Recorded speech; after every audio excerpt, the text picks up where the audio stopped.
चलिए एनईपी को आज हम लोग कंटिन्यू करते हैं। एनईपी में देखना है आगे structure of pedagogy and curriculum. इसमें पहला आता है फाउंडेशनल स्टेज, जिसका एज ग्रुप रखा गया है 5 इयर्स तक, है ना, जिसमें कि किया गया 5 इयर्स तक टोटल फाउंडेशनल उसको ये दिया जाएगा। पहला 3 साल जो है वो आंगनवाड़ी में बच्चा पढ़ेगा, है ना, या फिर जिसको बाल वाटिका अभी जो नया खुल रहा है वह है बाल वाटिका। और एज क्या रहेगी इसमें बच्चे की 3 to 6 इयर्स के बच्चे इसमें आएंगे। माने बच्चा 3 साल से पढ़ना स्टार्ट करेगा, 6 साल तक इसको पढ़ेगा। और इसी में 2 साल रखा गया, 2 इयर्स रखा गया क्लास 1 प्लस क्लास 2 मीन्स 1 और 2। इसके लिए एज दिया गया 6 to 8। ठीक है, मीन्स फाउंडेशनल स्टेज 5 साल का होगा। इसमें 3 साल बच्चे आंगनवाड़ी या बाल वाटिका में पढ़ेंगे, जिसमें एज होगी बच्चे की 3 से 6 साल तक वो वहाँ पे पढ़ेंगे। और 2 साल वो पढ़ेंगे क्लास 1 और क्लास 2। इसको भी फाउंडेशनल स्टेज में ही रखा गया है। ठीक है, तो पहला स्टेज हमने देखा फाउंडेशनल स्टेज। दूसरा स्टेज है अपना, दूसरा स्टेज है प्रिपरेटरी स्टेज।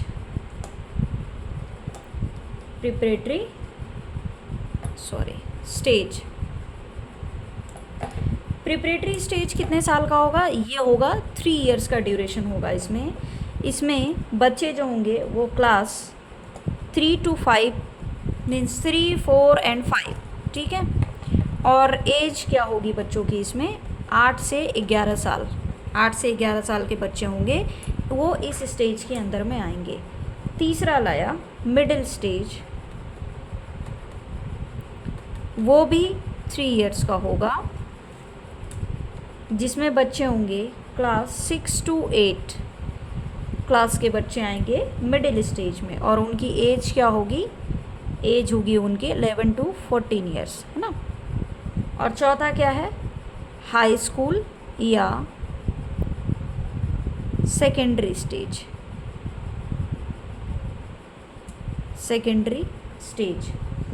इसमें जो बच्चे होंगे वो होंगे 9 to 12 क्लास के बच्चे होंगे, जिसमें कि 9 + 10 और 11 + 12।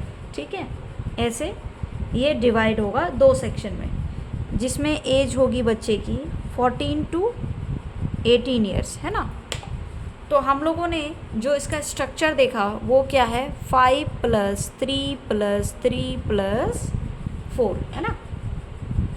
5 + 3 + 3 + 4 देखा ना अभी। ये 4 ये के लिए है, ये 4 साल के लिए है। कितने साल के लिए है? 4 इयर्स के लिए है, जिसमें कि 2 साल बच्चा 9, 10 और 2 साल बच्चा 11, 12 में रहेगा। 4 साल के लिए है ये जो मिडिल स्टेज हो गया वो 3 साल के बच्चों के लिए 6 to 8 आ गया मिडिल स्टेज में। और प्रिपरेटरी स्टेज में भी 3 साल तक का इसमें ये रखा गया है। उसके बाद इसमें क्लासेस रखे गए हैं 3 to 5।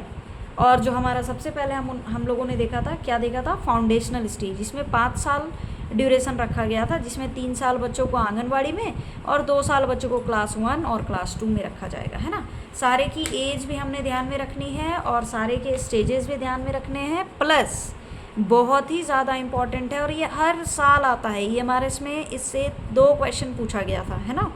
तो इसको बहुत ही ज़्यादा अच्छे से ध्यान में रखना है कि कौन से स्टेज में कौन सा स्टेज कितने साल का होता है, ये स्ट्रक्चर क्या होता है। नया स्ट्रक्चर है ये 5 + 3 + 3 + 4, है ना। और इसमें ये भी ध्यान रखना है कि इसमें कौन से साल के बच्चे किस स्टेज में आएंगे, है ना।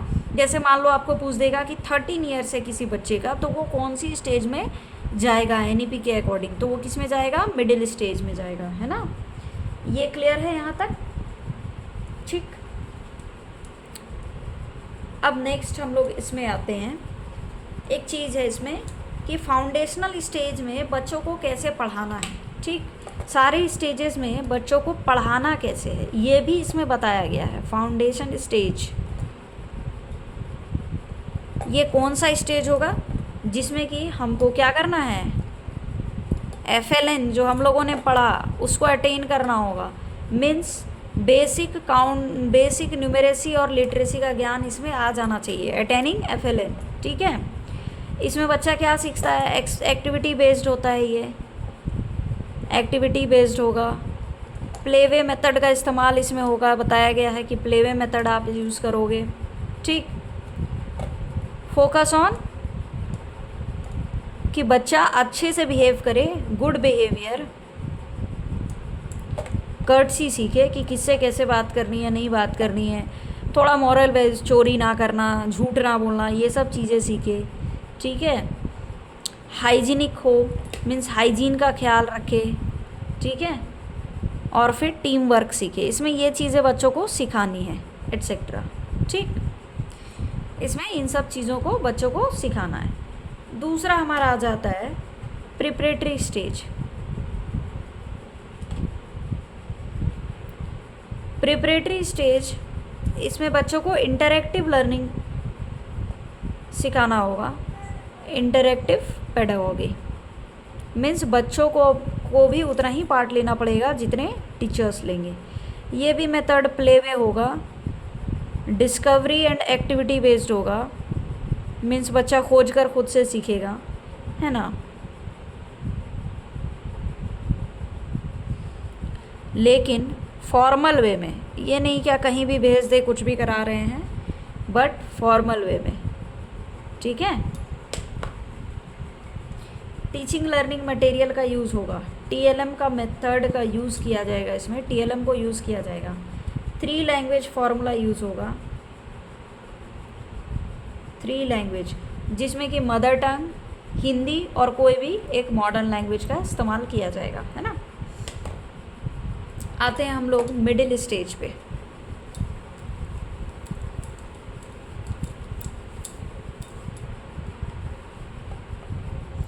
तीसरा आता है हमारा मिडिल स्टेज। मिडिल स्टेज में एब्स्ट्रैक्ट कॉन्सेप्ट्स का ज़्यादा, मतलब उसको ज़्यादा सिखाया जाएगा, एब्स्ट्रैक्ट कॉन्सेप्ट्स, है ना। लर्निंग डिस्कशन होगा, माना इंटरेक्टिव होगा क्लासरूम, वही है, डिस्कशंस होंगे, प्रोजेक्ट्स के थ्रू पढ़ाया जाएगा, एक्टिविटी होगी, है ना। Unity and understanding of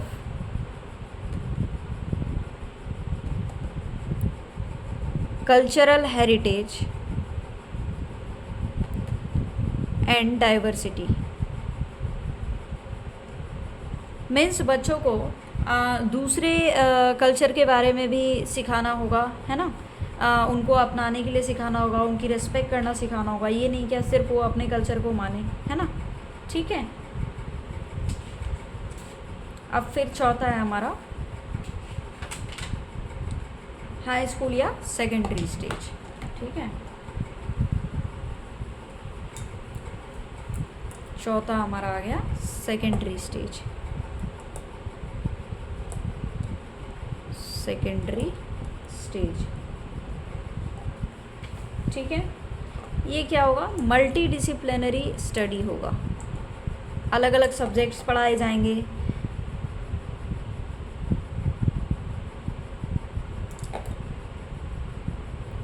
subject oriented होगा, पेडागॉजी जो होगा वो क्या होगा, सब्जेक्ट ओरिएंटेड होगा। Greater depth and critical thinking,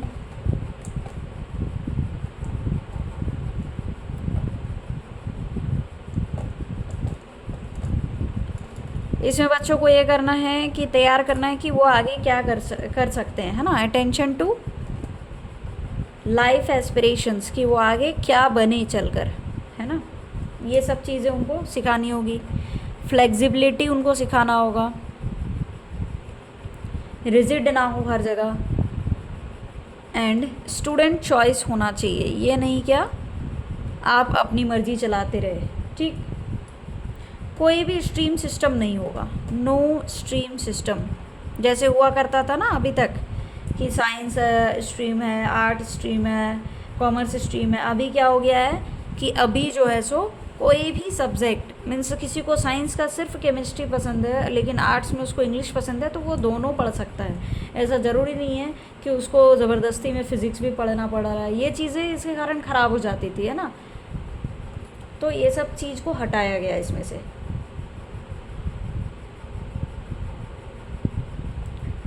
इसमें रखा गया कि 10th के बाद आप यदि अगर मान लीजिए स्कूल से निकल गए, ठीक है, तो आप उसमें री एंटर कर सकते हैं 11th और 12th में। Means option of exiting after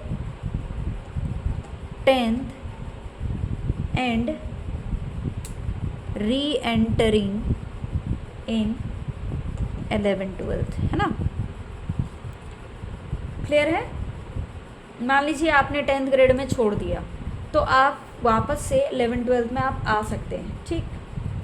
more interactive बनाया जाएगा, एनकरेज किया जाएगा क्वेश्चन पूछने के लिए, creativity, collaborative and exploratory activities को इसमें ज़्यादा बढ़ावा दिया जाएगा इस एज में, है ना। क्लियर है यहाँ तक, कोई दिक्कत। चलिए अब आगे हम बात करते हैं इसके कुछ अच्छे फीचर्स के बारे में। मीन्स एनईपी के क्या क्या फीचर्स हैं, ये सब तो बात थी स्टेजेस की, ठीक है, कि इसके क्या क्या डिफरेंट स्टेजेस हैं।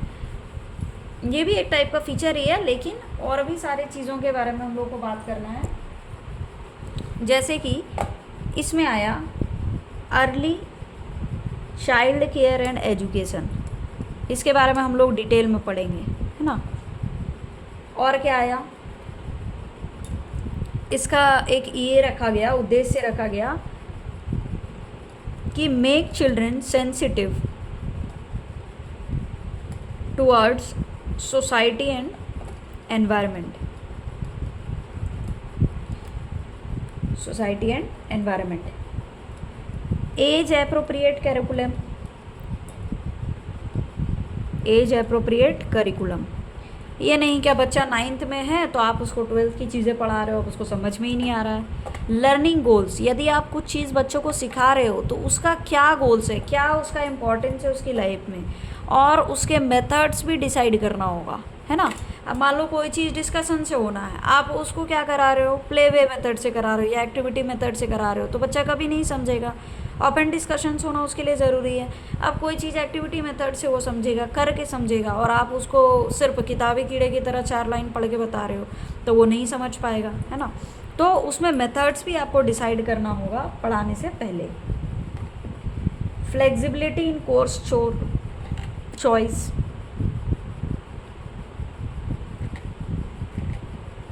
फ्लेक्सिबिलिटी इन कोर्स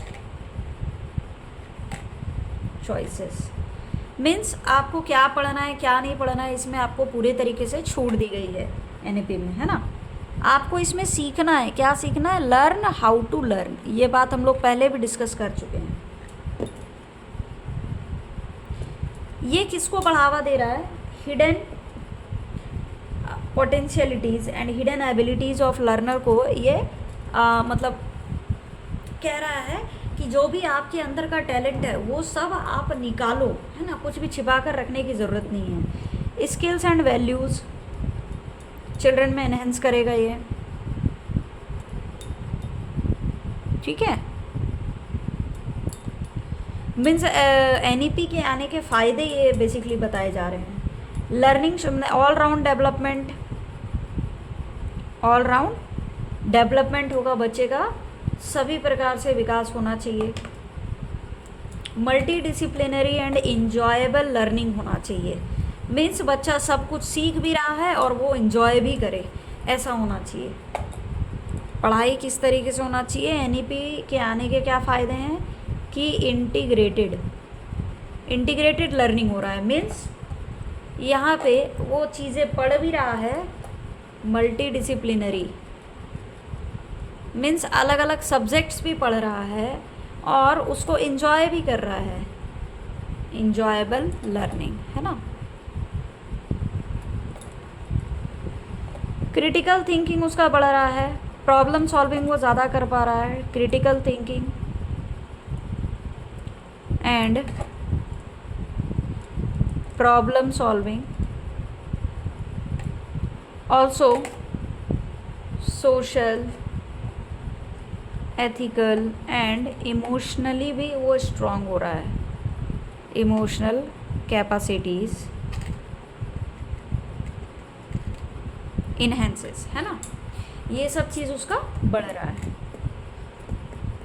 उसके बाद रियल लाइफ में वो एजुकेशन का क्या आउटकम है, improving educational outcomes, improving educational outcomes means हम जो भी चीज़ें पढ़ रहे हैं उसका हमारी रियल लाइफ में क्या आउटकम हो रहा है, इसके थ्रू ये भी इम्प्रूव हो रहा है ना। इम्प्रूव कैसे हो रहा है कि अब पहले बच्चों को था कि नहीं साइंस ही लेना है, साइंस ही लेना है बोल के, अब उसको समझ में ही नहीं आने लगा। लेकिन अब क्या है, वो अपनी मर्ज़ी की चीज़ें ले सकता है, तो वो ज़्यादा इन्जॉय करके उसको पढ़ेगा। जो चीज़ें हम ज़्यादा इन्जॉय करके पढ़ते हैं वो हम अपनी लाइफ में भी अप्लाई करते हैं, और यदि हम अपनी लाइफ में पढ़ी हुई चीज़ों को अप्लाई करने लगे तो ऑब्वियसली हमारी लाइफ ऐसे ही थोड़ी ईजी हो जाएगी, है ना। अब करिकुलम एंड पेडागोगी या डिफरेंस, ये तो हम लोगों ने कर लिया, है ना।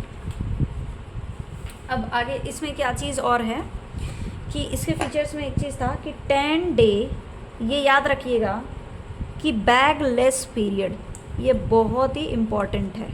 10 डे बैगलेस पीरियड होगा, मीन्स 10 दिन बच्चों को बैग वैग लेकर नहीं जाना है, ठीक है। उसके बाद pedagogy for active participation, pedagogy for active participation means इसमें बच्चों को बहुत ही ज़्यादा इन्वॉल्व करना है। आर्ट्स इंटीग्रेटेड होना चाहिए, स्पोर्ट्स इंटीग्रेटेड, ये सब पहले भी पढ़ चुके हैं। कॉम्पिटेंसी बेस्ड लर्निंग होना चाहिए, असेसमेंट टूल्स जैसे कि पोर्टफोलियो, चेकलिस्ट, रेटिंग स्केल्स, रबिक्स, ये सब का इस्तेमाल होना चाहिए। मैंने नाटक इत्यादि पर बच्चों पर ध्यान देना चाहिए। उनको उनके पढ़ाई को और भी ज़्यादा इंजॉयबल बनाना चाहिए, इंस्पायर करना चाहिए बच्चों को एनकरेज करना चाहिए ताकि वो अलग अलग डिफरेंट क्लब्स में पार्टिसिपेट करें, है ना। तो एक्टिव पार्टिसिपेशन होना चाहिए बच्चों का। ये मैं उतना लिखने नहीं जाऊँगी, मैं आपको बस जस्ट एक्सप्लेन कर दे रही हूँ, है ना। अलग अलग स्टेट्स को विज़िट कराना चाहिए ताकि वो कल्चरल एक्सचेंज हो पाए, मीन्स बच्चे आदान प्रदान कर सके अपने कल्चर का एक दूसरे के साथ। वीडियो डॉक्यूमेंट्रीज़ उनको दिखाना चाहिए ताकि वो और भी ज़्यादा इंस्पायर हो, है ना, ठीक है। तो ये सारी चीज़ें।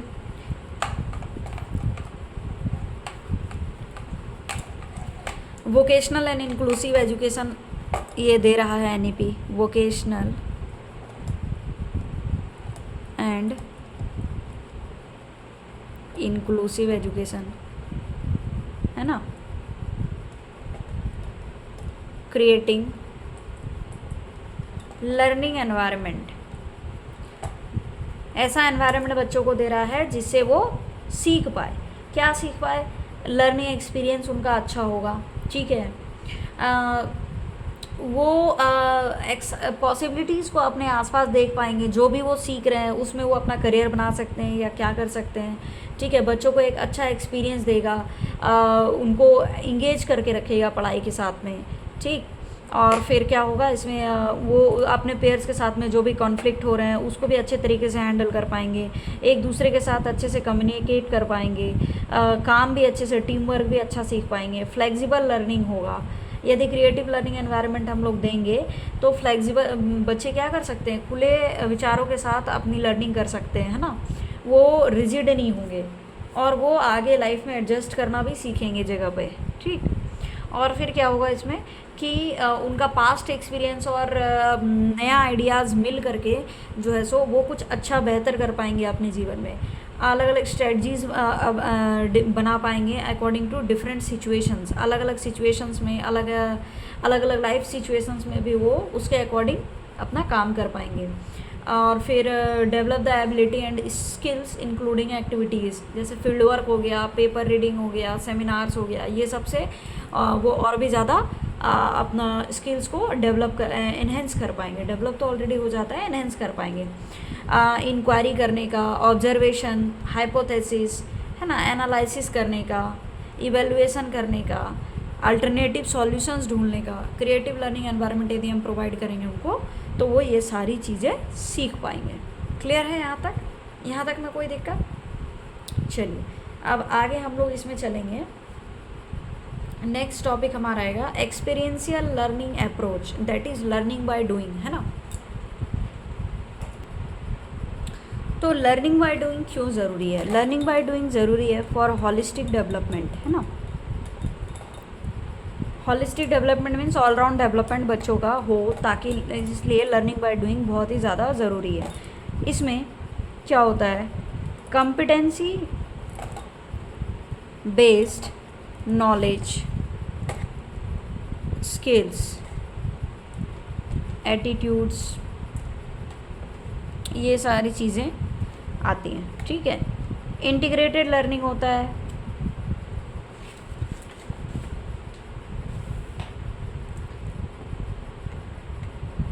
ये लर्निंग को एक एक्सपीरियंस बनाता है, और जब बच्चे कोई चीज़ खुद से एक्सपीरियंस करते हैं ना, उसको ज़्यादा जल्दी सीखते हैं, है ना। जैसे बच्चों को आप किसी जगह के बारे में बताओ और रेदर देन उसको उस जगह पे लेकर जाओ, तो आप देखना बताओगे आप उसको उतना याद नहीं रहेगा, वो आज बताओ कल भूल जाएगा, लेकिन यदि लेकर गए थे तो वो एक एक चीज़ डिटेल में बता देगा। तो ये लर्निंग को क्या बनाता है? Makes learning an experience, makes learning an experience, है ना। एनकरेज करता है आत्मचिंतन के लिए, encourages introspection, prepares for life, आगे की लाइफ के लिए हमें ये तैयार करता है। मल्टी डिसिप्लिनरी होता है, इसमें हम कई सारी चीज़ें सीखते हैं, है ना। और फिर डाइवर्स टीचिंग मेथड, अलग अलग सीखने के तरीके भी जानते हैं।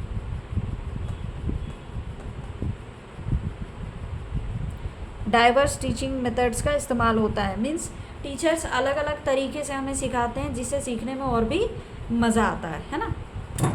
तो ये सारी चीज़ें हो गई।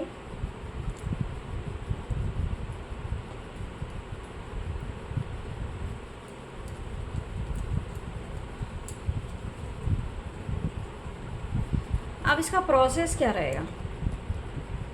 मीन्स लर्निंग बाय डूइंग का भी तो एक प्रोसेस होगा ना, कि कैसे हम लर्निंग बाय डूइंग करा सकते हैं। ये जो इसका जो टॉपिक का जो कंटेंट रहेगा वो क्या रहेगा? Related to daily life, related to daily life. इसमें कुछ वैल्यूज़ होना चाहिए, integration values, arts and sports भी हो सकता है इसमें, डिपेंड्स ऑन टॉपिक, ठीक है।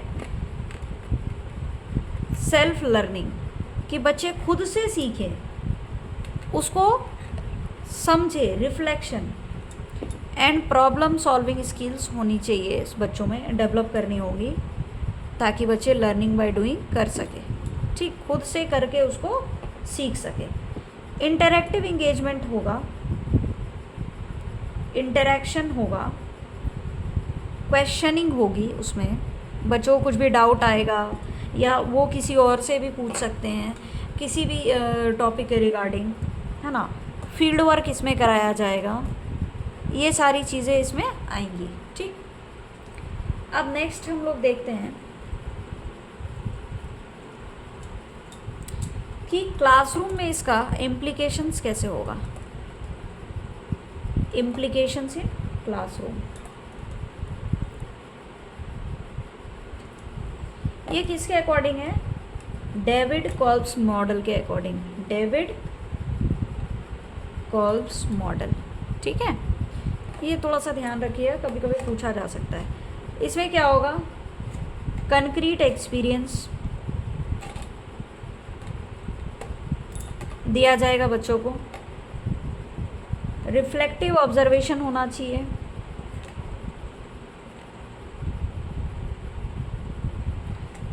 उसके बाद एक्टिव एक्सपेरिमेंटेशन होगा।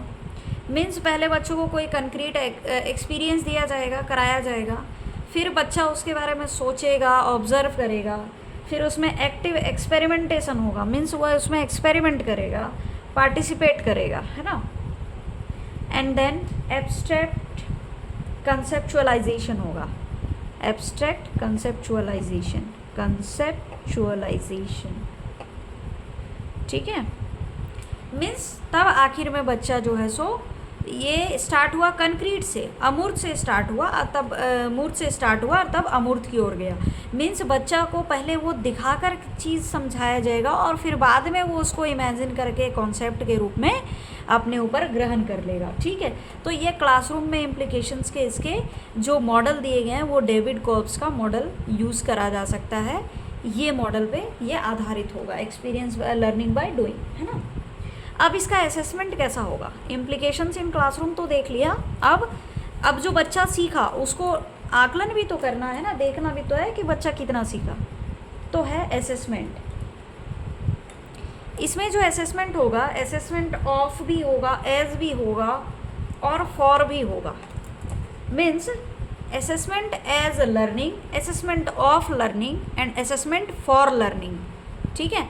मीन्स क्या सीखा वो भी देखना है, assessment as learning, assessment of learning and assessment for learning. आगे जो गलती कर दिया और उसको नया चीज़ सीखने के लिए भी असेसमेंट होगा। क्लियर है ये चीज़? मीन्स 360 डिग्री मल्टी डायमेंशनल होगा, मल्टी डायमेंशनल, ठीक है। सेल्फ असेसमेंट होगा, इसमें बच्चा खुद असेस करेगा अपना, सेल्फ असेसमेंट। और फिर पीयर असेसमेंट होगा, पीयर असेसमेंट होगा, है ना। और तब फिर जो है सो इसमें फॉर्मेटिव असेसमेंट एंड असेसमेंट के बाद डायग्नोस्टिक भी तो होगा उसका। मीन्स क्या क्या गलती हुई बच्चे से वो भी तो वो सुधारेगा उसको, या सिर्फ गलती करके छोड़ देगा, नहीं ना, ठीक है। अब ये तो हो गया असेसमेंट, अब बच्चा का आकलन तो हो गया। अब उसका लर्निंग आउटकम क्या हुआ? मीन्स जो आपने बच्चों को सिखाया उनसे उन्होंने क्या सीखा, कितना सीखा, ये चीज़ आपको देखना है। मीन्स लर्निंग आउटकम,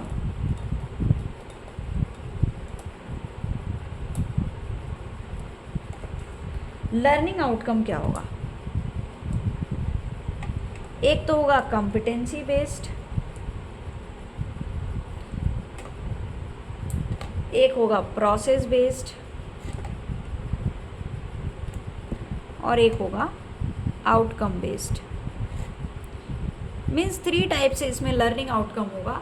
एक होगा कॉम्पिटेंसी बेस्ड, मीन्स वो क्या करके सीखा, एक होगा कौन सा प्रोसेस का इस्तेमाल किया, और तीसरा होगा आउटकम बेस्ड, मीन्स जो उसने सीखा उससे क्या सीखा, ठीक है। क्लियर है यहाँ तक?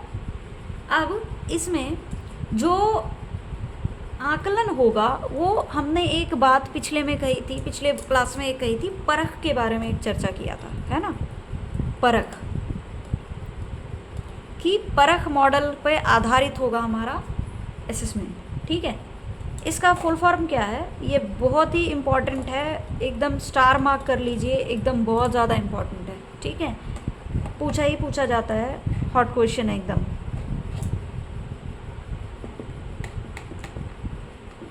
इसका फुल फॉर्म क्या है? Performance assessment review and analysis of knowledge, analysis of knowledge for holistic development, holistic development.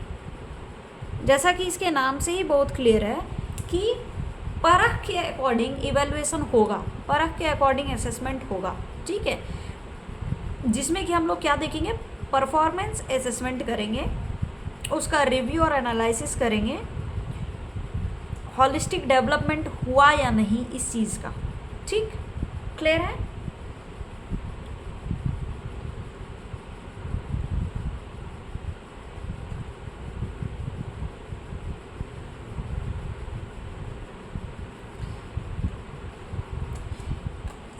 अंदर में दो चीज़ें और बोली गई कि setting up of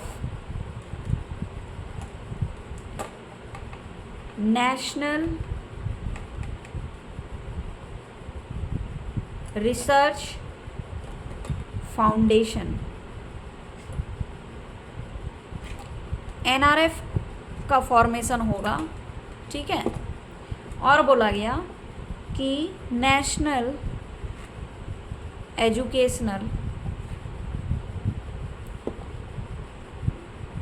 technology forum, technology forum है ना, NETF का फॉर्मेशन भी होगा, ठीक। इसमें क्या होगा, E courses will be developed, E courses will be developed in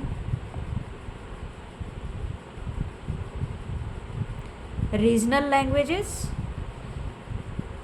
and virtual lab setup होंगे। ये बहुत इंपॉर्टेंट है, ये भी थोड़ा याद रखिएगा।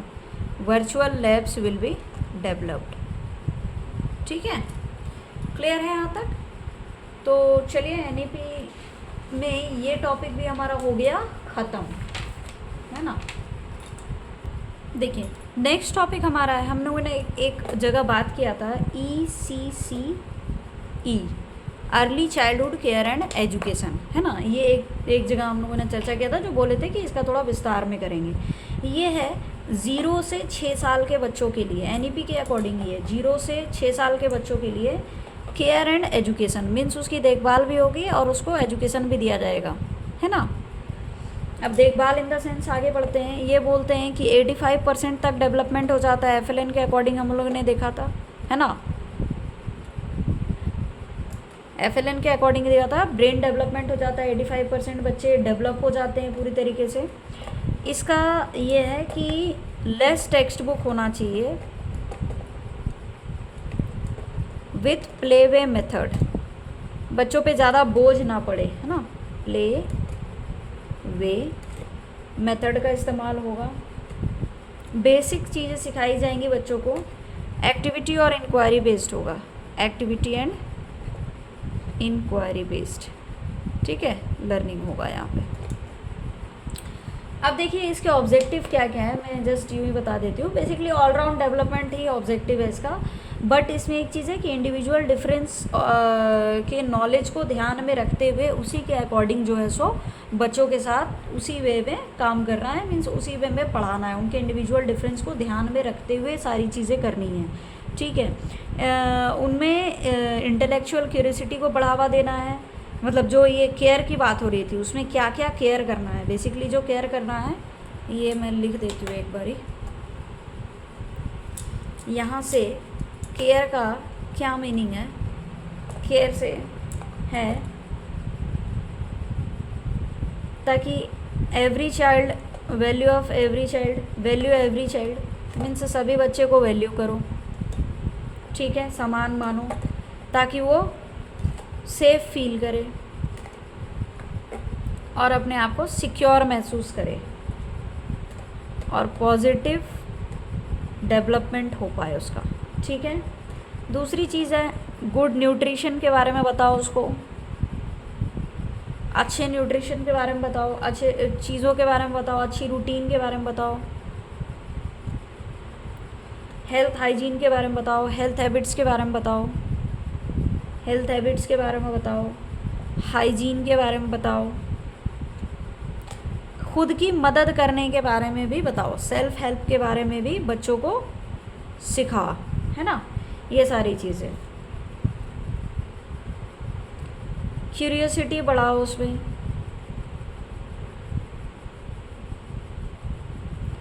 क्यूरियोसिटी डेवलप करो और क्या करो, उनको इंटेलेक्चुअल बनाओ, कंसेप्चुअल अंडरस्टैंडिंग उनकी बढ़ाओ, ताकि उन ये सब कैसे कर सकते हैं, अपॉर्चुनिटीज़ प्रोवाइड करो उनको ताकि ये सारी चीज़ें उनकी बढ़े। बेसिकली ऑलराउंड डेवलपमेंट करो बच्चों का एक बेसिक लेवल पे, है ना, ठीक है।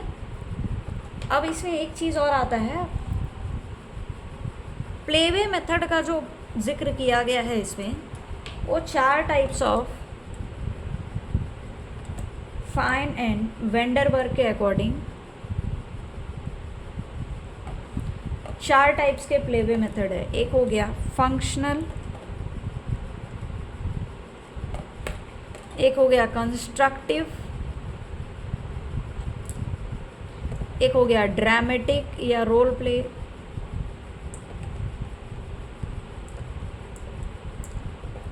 और चौथा हो गया गेम्स विद रूल्स। गेम्स खिलाओ लेकिन ऐसे खिलाओ जिसमें रूल्स एंड रेगुलेशंस फॉलो हो, है ना, ताकि बच्चे ये सीखे कि डिसिप्लिन जीवन में बहुत ज़रूरी है, रूल्स को फॉलो करना बहुत ज़रूरी है हमारे जीवन में अच्छा करने के लिए, है ना। एक रेगुलर रूटीन भी होना चाहिए, ठीक है। अब स्टेजेस क्या क्या है ईसीसी के, क्या क्या स्टेजेस हैं, केयर उनका होगा तो कैसे होगा। स्टेजेस ऑफ ECCE, ये हो गया conception to birth, conception to birth obvious है, ये माँ की जिम्मेदारी है। 0 to 3 फैमिली रिस्पॉन्सिबिलिटी आ गई इसमें, फैमिली रिस्पॉन्सिबल होगी उसके लिए, है ना। 3 से 6 साल इन्होंने आंगनवाड़ी को दे रखा या फिर बाल वाटिका को,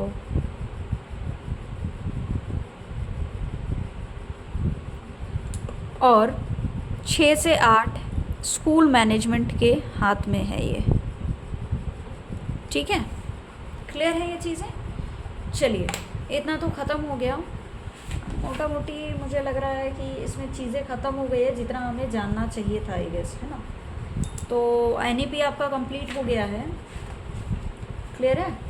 कोई भी डाउट हो तो आप कमेंट में पूछ सकते हैं, कोई और टॉपिक इसमें आपको क्लियर कराना हो तो वो भी मुझे एक बार बता दीजिएगा। Thank you so much.